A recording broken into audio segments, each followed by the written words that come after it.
Hey guys, welcome back to week 23. So last week we started with linear regression with L2 loss. However, I never actually justified why a squared error was the right loss function to begin with. So today we'll explore the theory that sort of dictates loss functions in machine learning. And it turns out the answer is more general than you might expect. So the same framework that justifies squared error also tells you what to do if you pick a different loss function. So today we'll see it produce three different completely optimal predictors, one for the mean, one for the median, and for a classifier model, all just from one recipe. We also see in a couple weeks that there is actually a more general framework for thinking about choosing loss functions in general. But that's in a couple weeks. But for now, let's jump into statistical decision theory.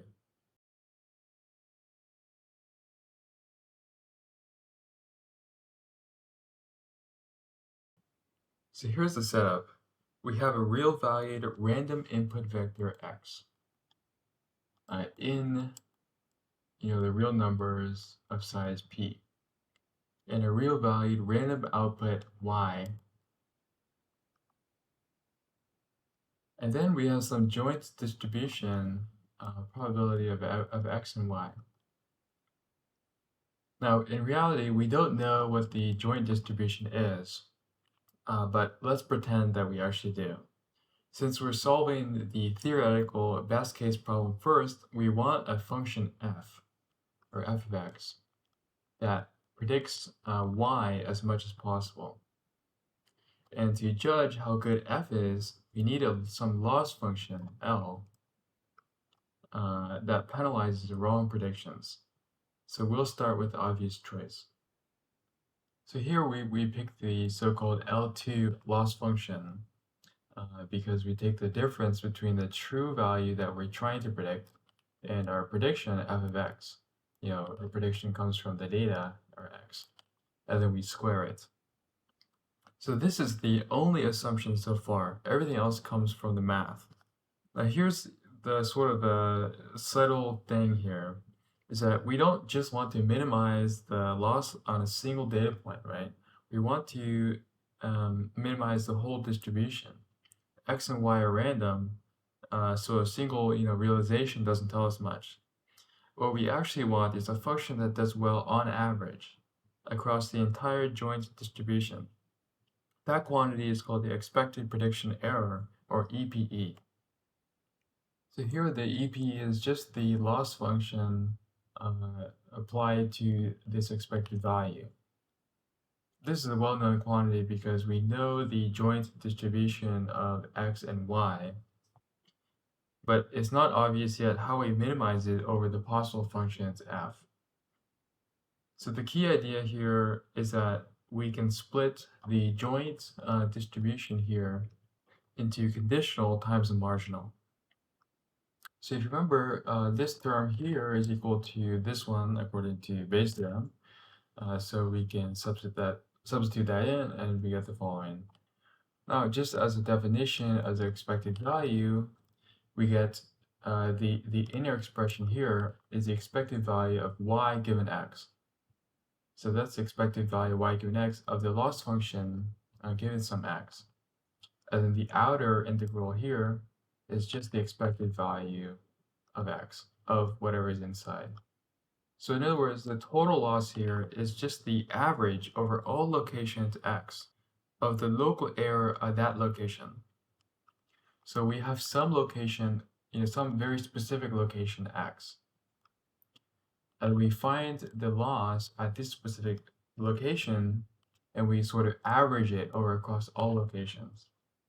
So let's think about that in more detail here. So here's the key idea, and it's actually an optimization idea before it's a statistics idea. So look at the nested expectation again. The inner term, the local error at, let's say, x equals x1, has no effect or is independent or perpendicular to the loss at x is equal to, let's say, some other value of x, x2. So they're completely decoupled. So this is the same separability idea we ran into back when we studied convex optimization. Sort of, if an object breaks into a sum or an average of pieces that don't interact, you can minimize the whole thing by minimizing every piece independently. So no coupling means no trade-offs. So here's just a diagram just to demonstrate what I mean. We have different locations, x1 through x5 here, and the value that minimizes at these different locations are independent of one another. So in other words, we just minimize this expression and then take the average. So this means we can replace the hard problem minimized over an entire function with an easy problem repeated many times at each point x. We just need to pick a single best constant c such that this expression is true. So we just want to minimize the inner expression, right? So we just pick a value c, which minimizes the local error at some x value, x equals x.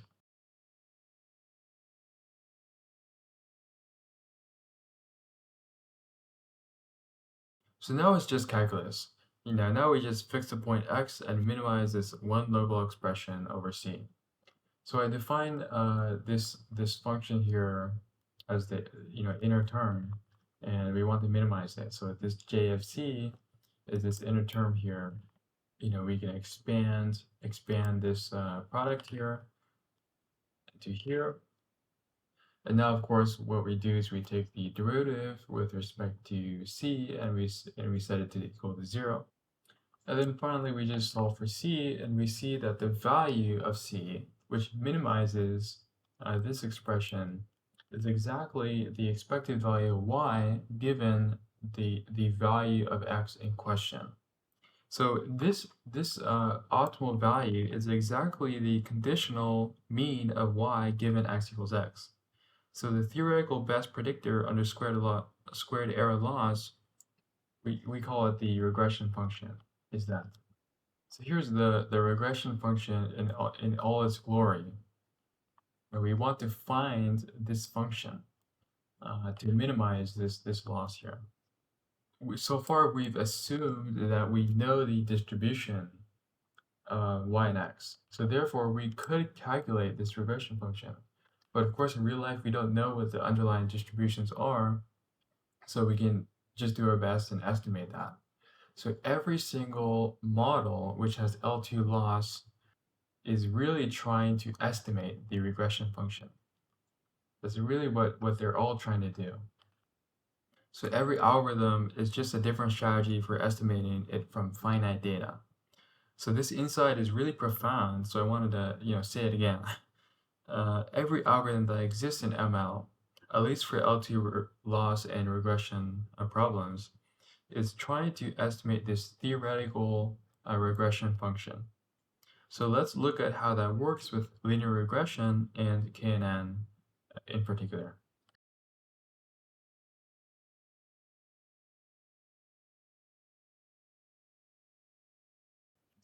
So this is where last week comes back. Both of the methods we've built are just different approximation strategies aimed at the exact same target, which is this function. K nearest neighbors approximates this expression in the most literal way possible.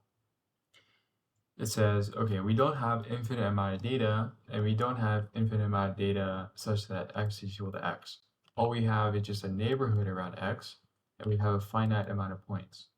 So all KNN does is it relaxes the expectation to an average, and the data points must be at x is relaxed to the data points must be just around x in just some neighborhood.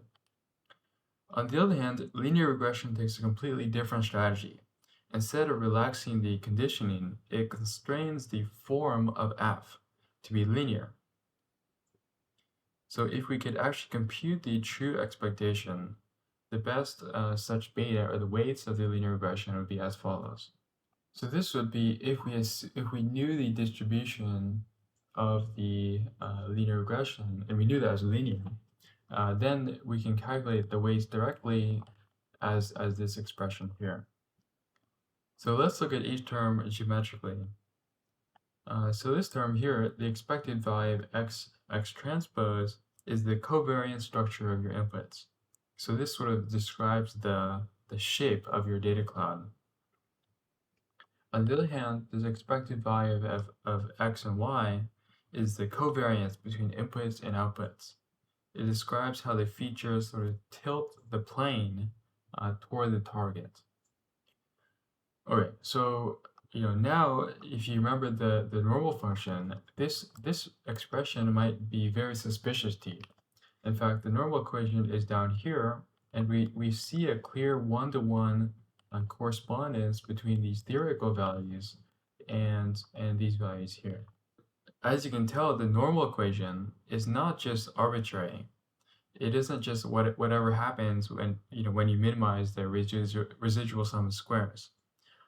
Instead, they're literally the sample version of the true population solution, with every expectation replaced on average over your data. And it also tells you exactly when linear regression is doomed to be biased. Whenever the true regression function, expected value of y given x equals x, isn't actually a hyperplane, no amount of data rescues you, because you constrain the form of f from the start. So that's the trade-off. K nearest neighbors is asymptotically unbiased, but needs a huge amount of data to beat the curse of dimensionality, which I'll talk about next week. While linear regression is biased but is stable.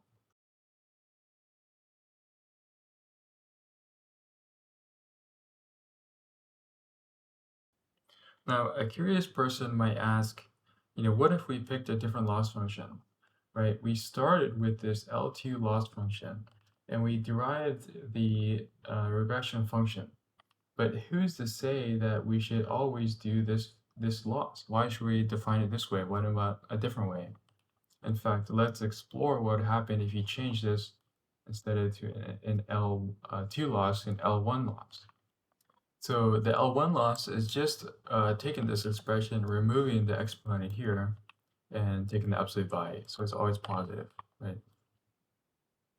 So let's see what the optimal function is that minimizes the L1 loss. So we're going to use the same strategy. We're going to write down the expected prediction error, because again, we want to minimize the prediction error, not just at one data point, but across all data points on average. And the way that we do that is the same as before. We split up the probabilities to their conditional probabilities. And we can write the following expression as follows.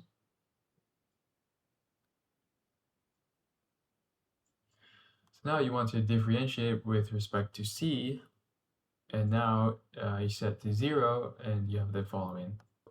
If you move sort of this expression to the right side, what it says is that the probability mass below C here has to be equal to the probability mass above C on this side. So just drawing a diagram here, we know that the area on the left side of C must be equal to the area on the right side of C. Does this sound familiar to you? This means that C is the median of our data. So by definition, that's the median, right? So in other words, the function which minimizes the L1 loss is exactly the median of y given that particular x value, x equals x. Okay, so we use the same ideas here. We decompose the expected prediction error, exploit the separability idea, and then minimize pointwise. But just use a different loss function resulted in a completely different answer. Squared error, you can think of it as wants the mean because it punishes big errors disproportionately. If your prediction is really bad, then not only is it very far away from y, but you square it. So now it's really far away from y. So you really punish the values really far away from your actual value. On the other hand, your L1 loss, you don't have this squared effect. and so it's not that bad. And so the resulting equation is robust against outliers.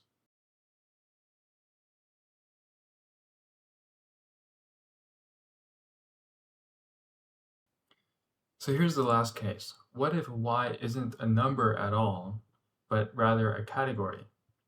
Let's call it G for a group, which takes all the k possible values. So all the k possible classes. Now, squared error and absolute error don't even make sense here, right? Because being wrong is wrong. There's no sense that being wrong here is more wrong than somewhere else. The only thing you're wrong is if you just get the wrong classification. So we can't really measure the distance between a wrong answer and a different wrong answer. They're all the same. So we need a different kind of loss to encode this idea. So let's define a k by k matrix. Let's call it L, where the k, ith entry is a penalty for predicting class I when the truth is class k. The simplest version charges nothing for a correct guess and a flat penalty for any mistake. Great, so the loss here is saying that we give it a 0, so there's no penalty when we predict correctly. On the other hand, if we don't predict correctly, then we have a loss of 1. So there's a penalty for predicting incorrectly.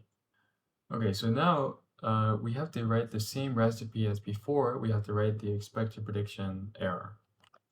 So again, we write the expected value of the loss function, which is simply the sum of the loss function applied to the conditional probability of the kth class given x, and then average it across all x's.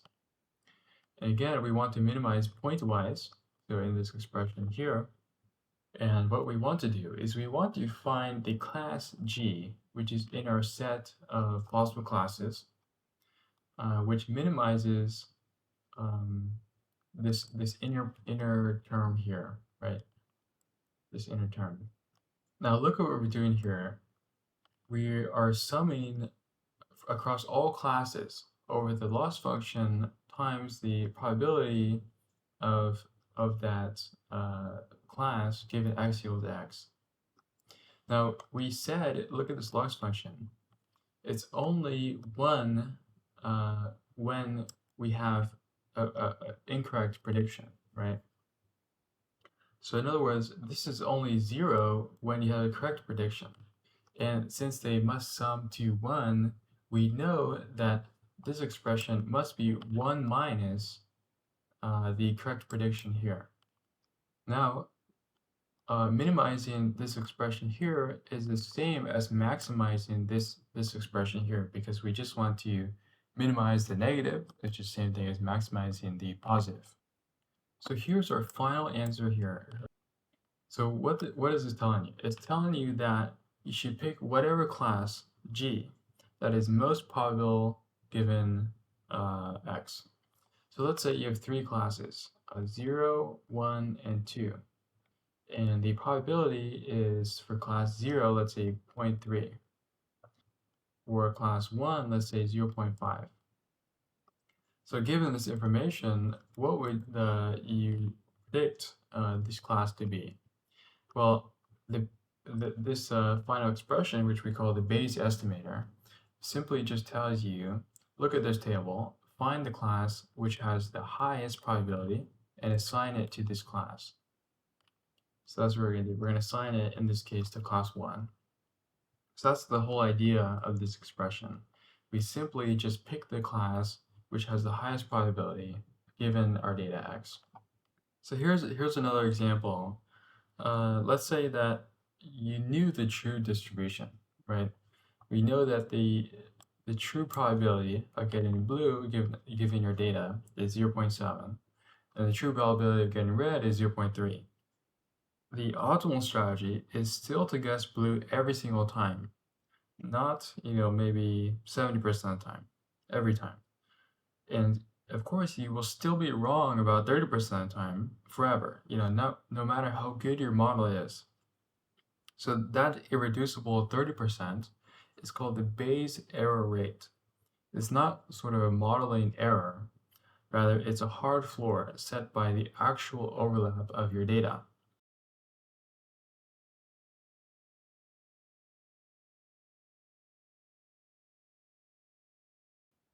So one framework, just write down the expected prediction error and use the fact that the error is separable across different x, and then you minimize pointwise. That simple procedure produced 3 different results depending on what loss we fed it. We resulted in the conditional mean for squared error, the conditional median for absolute error, and the Bayes classifier for 0-1 loss. And sort of as a bonus, it justified everything we built last week, right? We built least squares and KNN. Those aren't arbitrary techniques. There are 2 different approximations, both aimed at the same theoretical target, and that's the regression function. So that said, this whole derivation assumes something we haven't even questioned yet, which is that we actually have enough data nearby x to estimate these conditional quantities, well enough. So next week, I want to poke at that assumption a little bit more, which is section 2.5, which is all about the curse of dimensionality. And it's going to show that nearby, quote unquote nearby, stops meaning much of anything once your feature space becomes high dimensional. So that felt like the natural next question to ask. Alrighty, I'll see you next week.